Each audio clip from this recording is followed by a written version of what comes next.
Selamat siang pemirsa, Anda menyaksikan Breaking News bersama saya Syafaati Suryo. Pemirsa, hingga kini rentetan ledakan masih terus terjadi di kota Kiev yang merupakan ibu kota Ukraina pasca Rusia melancarkan serangannya sejak Kamis pagi waktu setempat. Hingga kini situasi di Ukraina dan juga beberapa kota-kota lainnya di Ukraina semakin mencekam dan terus memanas. Dan inilah situasi terkini di ibu kota Ukraina, yakni kota Kiev, pasca beberapa serangan yang dilancarkan oleh Rusia sejak Kamis pagi waktu setempat. Situasi di beberapa jalan protokol dan juga tempat pelayanan publik serta kantor pemerintahan di sana tampak sepi. Namun lalu lintas masih berjalan di sana. Presiden Rusia Vladimir Putin baru saja meluncurkan invasi skala penuh ke Ukraina. Kota-kota Ukraina yang disebut sedang damai tiba-tiba diserang pada Kamis pagi waktu setempat. Suara-suara ledakan pun terdengar sejak Kamis pagi di Kiev, ibu kota Ukraina, dan kota pelabuhan Mariupol.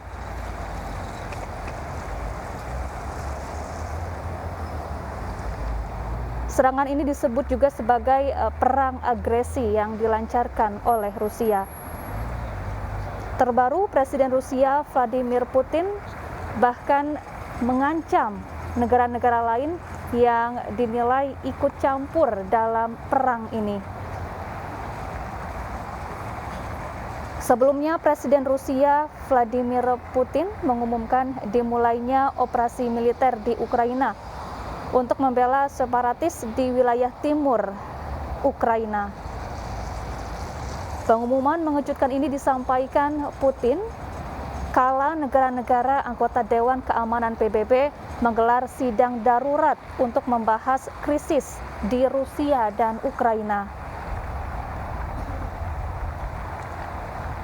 Bahkan pada awal sesi sidang PBB yang digelar pada Rabu lalu waktu setempat, Sekjen PBB Antonio Guterres mengajukan permohonan kepada Vladimir Putin untuk mundur dari ambang perang dengan Ukraina.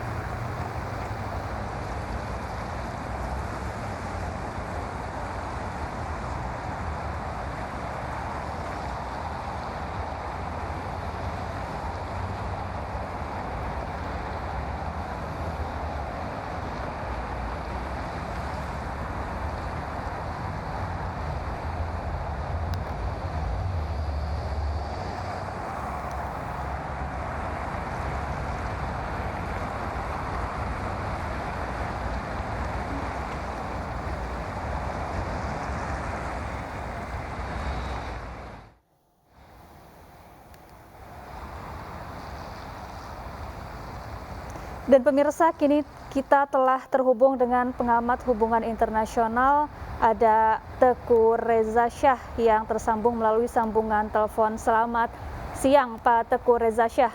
Selamat siang, salam dari Bandung. Ya, Pak Teguh Reza, bagaimana Anda melihat serangan yang dilancarkan oleh Rusia terhadap Ukraina hari ini?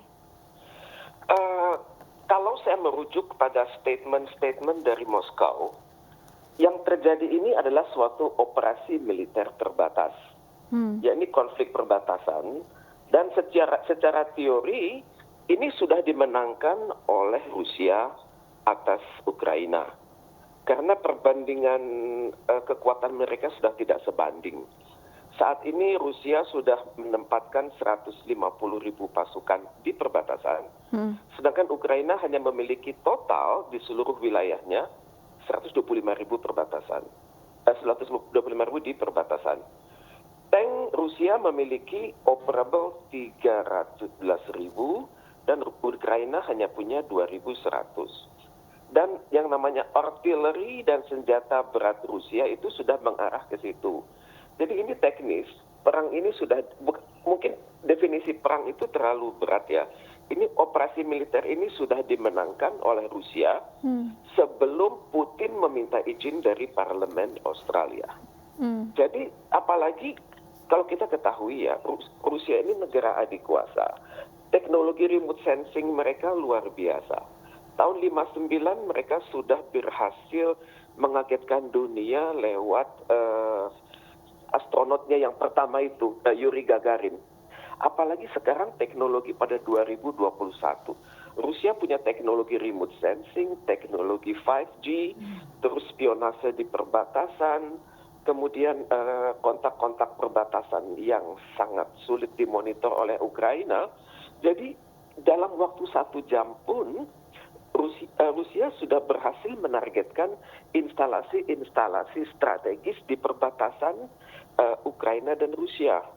Jadi dalam kondisi seperti ini, serangan itu cukup dimulai oleh Putin dan dihentikan dalam hitungan jam. Cuman syaratnya adalah apakah Ukraina itu legowo? Yang pertama, yang kedua adalah apakah NATO juga legowo?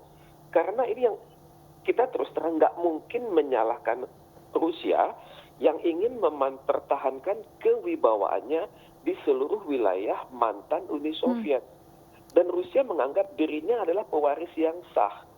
Jadi untuk itu ya saya pikir NATO nggak usahlah bermain-main sampai ke wilayah perbatasan Rusia. Cukup dia mempertahankan Eropa Barat dan maksimal hanya sampai dengan Rusia. Maksimum hanya sampai ke Polandia. Dan tidak bermain-main dengan wilayah tradisional Uni Soviet. Dan untuk itu saya pikir Ukraina hendaknya berpikir gimana ya, mundur untuk maju begitu. Karena nggak mungkin mereka melanjutkan pertahanan. Kita lihat misalnya Jerman tidak berani memberikan alutsista. Karena paling Jerman hanya mengatakan akan memberikan peralatan-peralatan medis P3K. Sedangkan Inggris seperti biasa menempatkan diri sebagai sekutu Amerika Serikat. Kemudian Prancis juga masih trauma dengan serangan Napoleon di masa lalu. Jadi tampaknya Ukraina ini sendirian. Dan mungkin yang bisa diandalkan itu hanya dukungan diplomatik dunia agar segera terjadi ceasefire. Dan untuk itu kekuatan diplomasi masih bisa diharapkan. Tapi negara mana yang bisa menggalang solidaritas global itu ya kecuali Indonesia. Dan saya masih berharap kekuatan mesin diplomasi Indonesia itu bergerak saat ini. Indonesia plus ASEAN plus G20 plus OKI plus GNB, dan kita langsung membuat suatu atau merancang sidang khusus di majelis umum terlepas dari apa yang diperdebatkan oleh negara-negara besar di situ.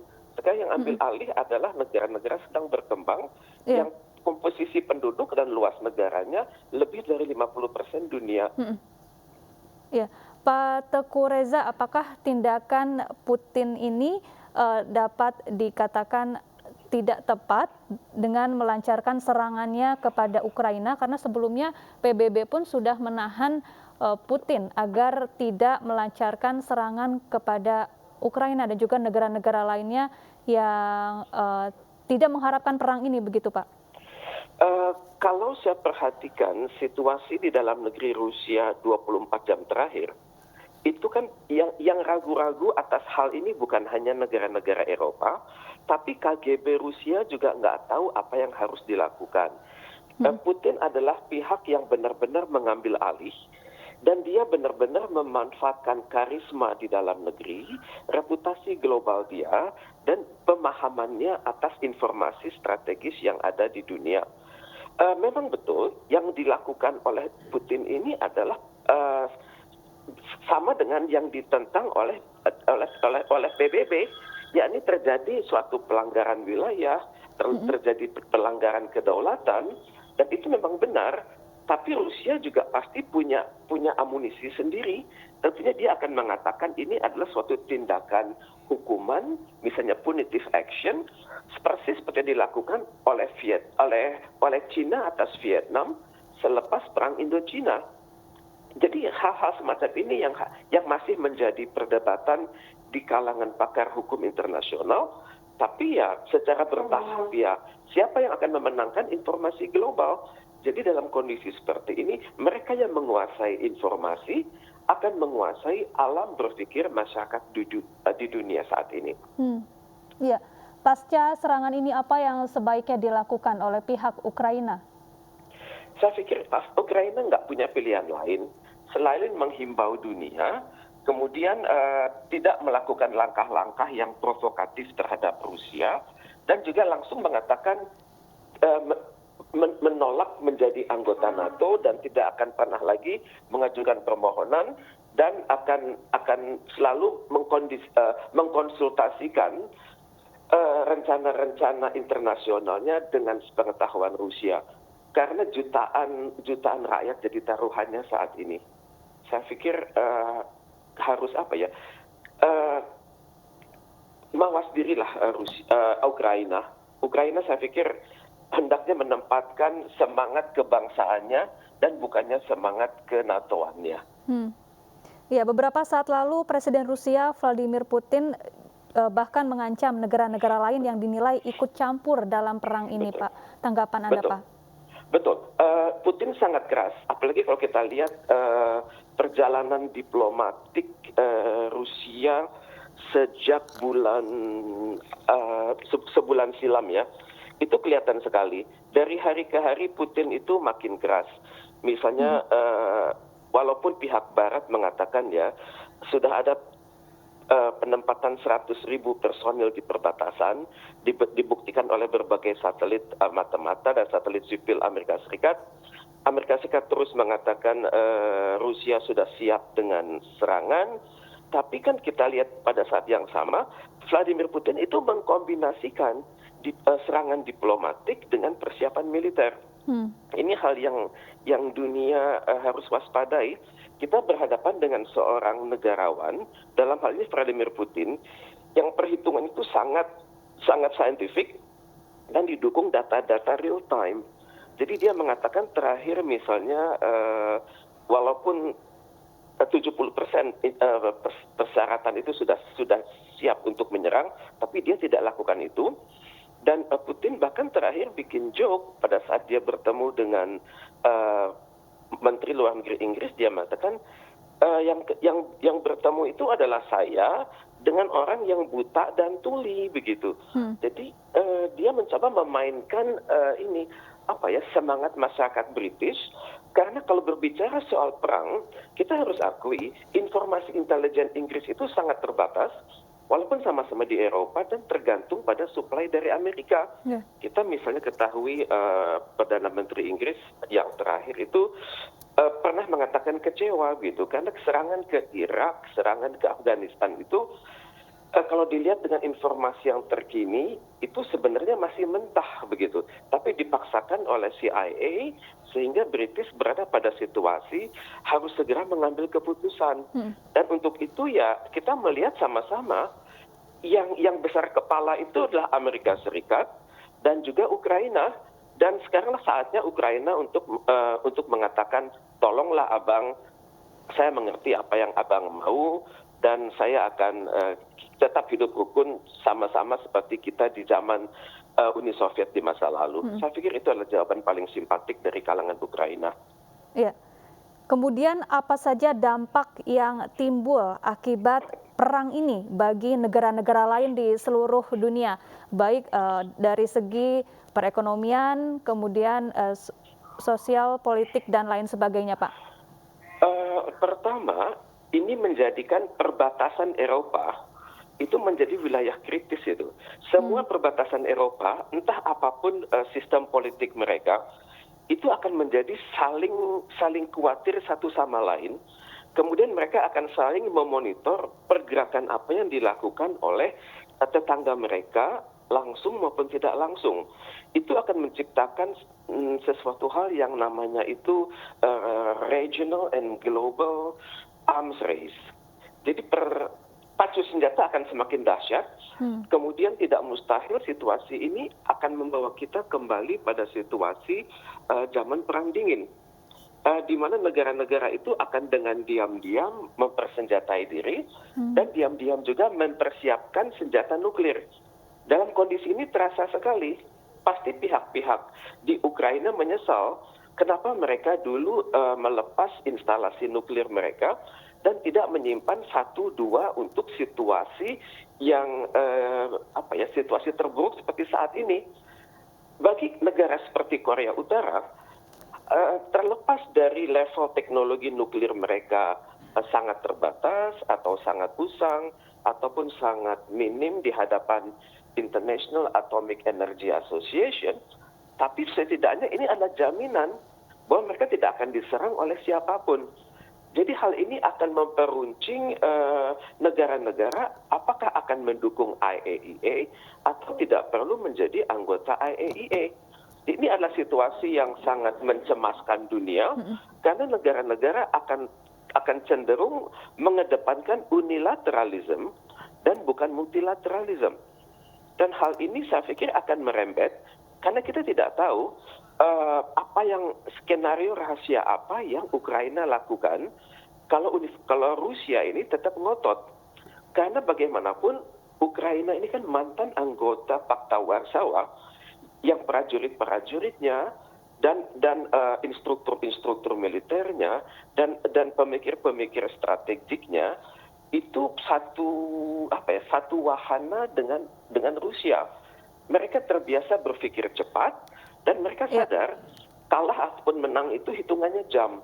Dan tidak mustahil mereka bisa saja artileri Ukraina sudah menargetkan wilayah-wilayah tertentu di Rusia dan pasti mereka tahu posisi-posisi strategis dari instalasi nuklir Rusia misalnya. Baik. Ini yang patut kita waspadai bersama. Ya. Ya, ini penting untuk digarisbawahi seberapa serius dampak perang ini terhadap situasi keamanan di dunia. Namun kita bahas kembali Pak Teguh Reza Shah usai jeda, tetaplah bersama kami.